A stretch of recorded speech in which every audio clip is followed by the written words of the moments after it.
কাজকর্ম সেরে এই একটু বিশ্রাম নিতে এসেছি। তো মনে হলো এবার একটু গল্প করি, এতক্ষণ কাজ করেছি, এবার একটু তোমাদের সঙ্গে গল্প করি। আজকে গল্প করব আমার মায়ের। মা ভীষণ ছটফটে, প্রাণবন্ত একজন মানুষ। মানে কোনো কিছুতে তার জুড়ি নেই, যেমন গল্প করা তেমন রান্না করা, মানে সব দিকে ভীষণ এক্সপার্ট।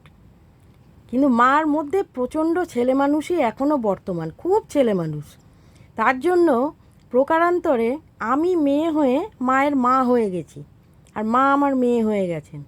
তাকে বেড়াতে নিয়ে যাওয়া, তার শখ পূরণ করা, মানে সব কিছু আমাকে করতে হবে, এরকম একটা ব্যাপার।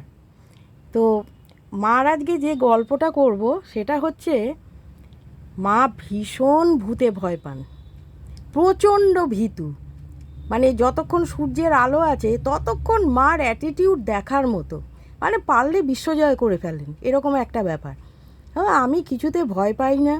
হ্যাঁ, সব মানে ঠিক আছে, মানে এরকম একটা ব্যাপার। কিন্তু যেই সন্ধেটি নামে তখন মার অবস্থা দেখার মতো, একেবারে মানে কেঁচোর মতো গুটিয়ে যান। বিশেষত যদি গ্রামে কোথাও বেড়াতে যাই বা কোনো একটা মানে এরকম জায়গা, মানে যেখানে অন্ধকারটা বেশি, সেখানে মা তখন আমার মানে শাড়ির আঁচল নয়তো ওড়না ধরে তখন থাকে না, একেবারে ছোট্ট একটা বাচ্চার মতো।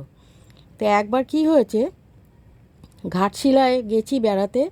তো ওখানে তখন ভারত সেবাশ্রমের মহারাজরা আমাদের আমন্ত্রণ করে নিয়ে গিয়েছিলেন ওনাদের একটা নতুন দাতব্য মানে চক্ষু চিকিৎসা কেন্দ্র তারা তৈরি করছিলেন। বিশাল বড় বিল্ডিং, এক পাশে হলো মানে পেশেন্টদের থাকার জায়গা, মানে প্রচুর ওয়াশরুম, তারপরে ডাক্তারদের থাকার কোয়ার্টার আলাদা, মানে এরকম বিশাল একটা ব্যবস্থাপনা।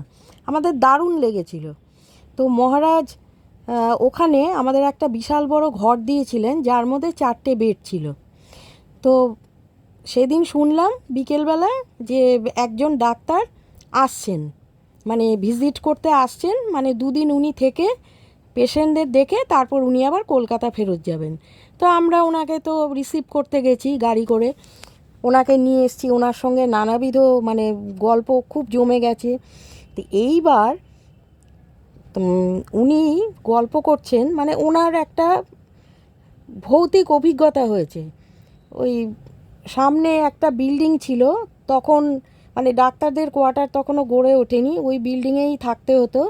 তো ওখানে মিস্ত্রি মজুররাও থাকতেন, তারা মানে দিনের থেকে প্রায় বিকেল অবধি তারা কাজ করতেন, করে সন্ধেবেলা তারা নিজেদের মতো খাওয়া দাওয়া রান্না করা, তারা ওপরের তলায় ঘুমোতেন আর ডাক্তারবাবু নিচের একতলায় ঘুমোতেন।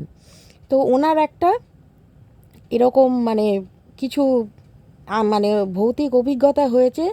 তো উনি সেটা আমাদের সঙ্গে গল্প করছেন ওই মাঠের মধ্যে দাঁড়িয়ে আর কি, মানে ওই আই হসপিটাল থেকে ওই বাড়িটা বেশ খানিকটা দূরত্ব আছে। এবার উনি গল্প করছেন, গল্প করতে করতে হঠাৎ লোডশেডিং, আর যাবে কোথায়। মা একেবারে আমার ওড়না চেপে ধরে দাঁড়িয়ে আছেন। তো মা খালি বলছেন, এই চল না, ঘরে চল। হ্যাঁ, কি দরকার এখানে মাঠের মধ্যে দাঁড়ায় থাকার, অন্ধকার হয়েছে, কোথা থেকে কি আসে তার ঠিক নাই কোনো। আমি দাঁড়াও না, গল্পটা শুনতে দাও না। তারপরে গল্প শুনে আমার তো খুব কৌতূহল হয়েছে, আমি বললাম আমি বাড়িটা দেখতে যাব। তখন সন্ধ্যের অন্ধকার ঘুট ঘুট করছে।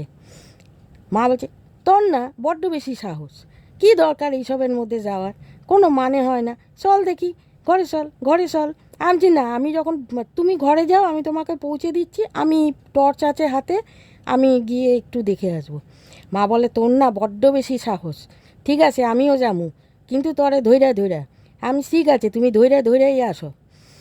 তারপরে তো গিয়ে একটু দেখে টেকে এসে মা প্রতিপদে, হুমো না, ওইটা কি, কি দেখা যাইতেছে ওইখানে দূরে? আমি যে কিচ্ছু দেখা যাচ্ছে না, ওটা একটা বেড়াল। একটা আচ্ছা জ্বালালে তো তুমি। না রে, কি একটা সাদা সাদা দেখতাছি। আমি যে ঘরে চলো, ঘরে চলো, ওখানে বাবা আছেন, মহারাজ আছেন, গল্প করো, খালি চতুর্দিকে এইসব মানে এবার মানে মরার ওপর খাড়ার বাড়ির মতো ওই বিল্ডিংয়ের পাশে এক ভদ্রমহিলার বাড়ি ছিল। মানে শুনেছি, মানে ওখানকার লোকাল লোকের থেকে শুনেছি যে তার সন্তানেরা নাকি তাকে দেখতেন না, তো উনি খুব কান্নাকাটি করতেন, তো ওইভাবেই একদিন মারা গেছেন। ওনার কান্নার আওয়াজ নাকি আজও পাওয়া যায়। এইবার এই গল্প শুনে তো মার হাল আরও খারাপ, সেই বিপি লো হয়ে যাওয়ার মতো অবস্থা। বলছে, ওরে এই কোথায় নিয়ে আইলি, ই তো এইখানে ভূত ওইখানে ভূত, ই থাকুন কী করে।